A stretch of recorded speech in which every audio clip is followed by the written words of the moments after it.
ছানার ডালনা খেতে কিন্তু আমাদের বেশ ভালোই লাগে। পুজো আর্চার সময় তো আমরা নিরামিষ করে থাকি, সেই সময় যদি এরম ছানার ডালনা বাড়িতে করা যায় তাহলে আমার মনে হয় ছোটো থেকে বড় সবাই কিন্তু খাবে। এখানে দেখো 500 গ্রাম দুধের আমি ছানা কেটে নিয়েছি। এবার এর মধ্যে একটুখানি নুন দিয়ে দিচ্ছি টেস্ট মতন, আর দিয়ে দিচ্ছি চিনি। হ্যাঁ, একটুখানি চিনি লাগবে, কারণ নিরামিষ তরকারিগুলো না একটু মিষ্টি মিষ্টি হলেই কিন্তু ভালো লাগে খেতে। তাই এর উপরে দিয়ে দিচ্ছি আর 1 চামচ সাদা ময়দা। এখানে চিলি ফ্লেক্সও অ্যাড করা যায়, বাট আমি ঝালটা কম খাই বলে চিলি ফ্লেক্স দিচ্ছি না। আর দিয়ে দিচ্ছি কুচনো কিশমিশ।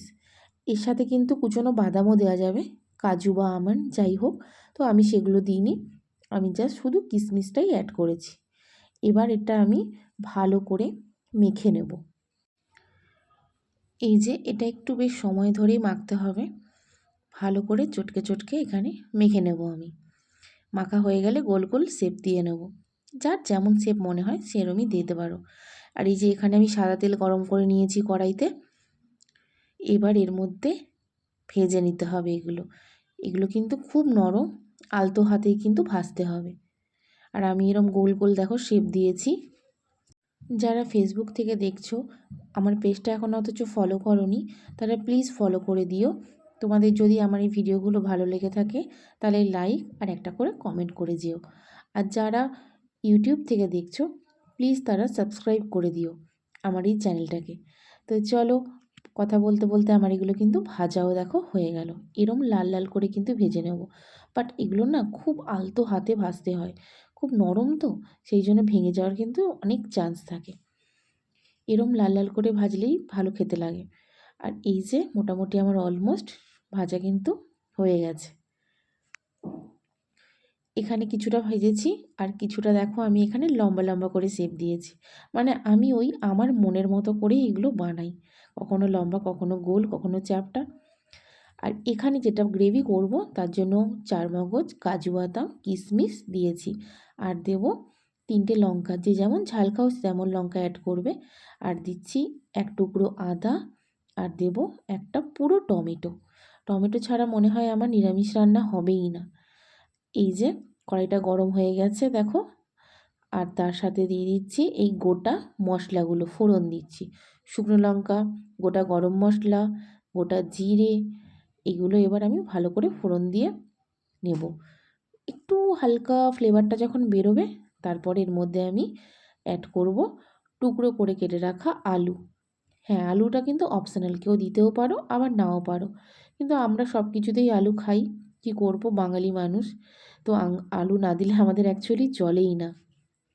তাই এখানে আমি আলুটা লাল লাল করে ভেজে নিচ্ছি দেখো।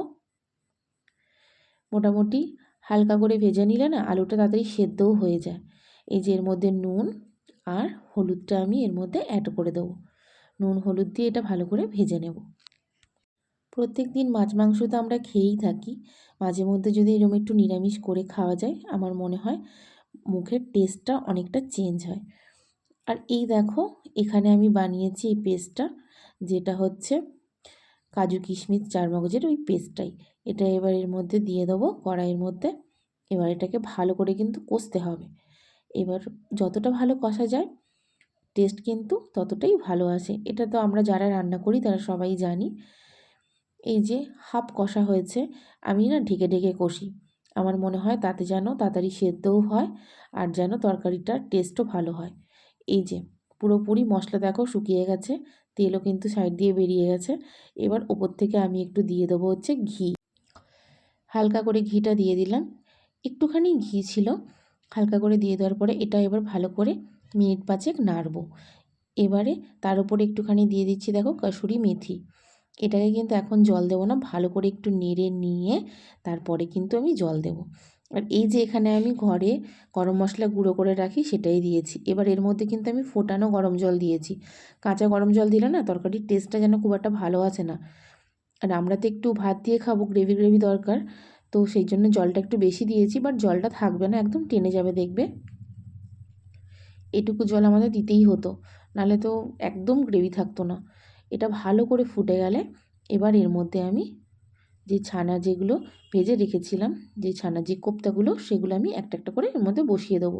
এই তরকারিটা কিন্তু বেশি একদম ঘাটা যাবে না, এটা বেশি নাড়ানাড়ি করলেই কিন্তু এগুলো ভেঙে যাবে, এগুলো খুব নরম। তো এই ঝোলটা মিনিট 5 ফুটবে, মিনিট 5 ফুটলে আমাদের কিন্তু ঝোল পুরো রেডি। ওপর থেকে আমি আরেকটু ঘি দিলাম, আমার যেন মনে হচ্ছিল ঘি না দিলে আমি তরকারিটা খেতেই পারবো না। প্রথমে ভেবেছিলাম দেবো না, বাড়ির খুব একটা পছন্দ করে না, তারপরে ভাবলাম না, আমার ঘি না দিলে নিরামিষ খাবার দাবার খুব একটা ভালোই লাগে না। তো যাই হোক, এখানে দেখো অলমোস্ট আমার কিন্তু তরকারি কমপ্লিট। আর এই দেখো ঠান্ডা হয়ে যাওয়ার পরে কেমন গ্রেভি হয়ে গেছে দেখো। তো চলো, ভিডিওটা কেমন লাগলো জানিও। আজকের মতন টাটা।